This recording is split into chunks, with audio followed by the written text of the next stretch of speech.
गोष्टीचं नाव आहे गांधीजींच्या सहवासाची जादू. एका मोठ्या आसामीकडे गांधीजी मुक्कामी होते.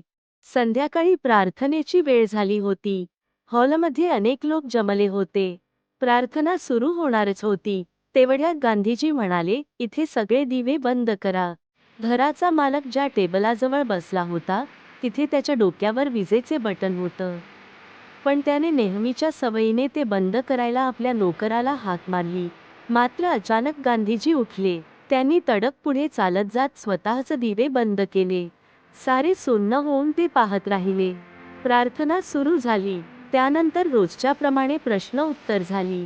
कताई कामाविषयी कोणाची काही शंका होती त्यावर उत्तर देताना बापूंनी गीतेचा दाखला देत सांगितलं की जे साथीचं काम यज्ञार्थ कर्म करत नाही ते चोर आहेत, असा संदेश त्यांनी दिला. लोक विचारात पडले.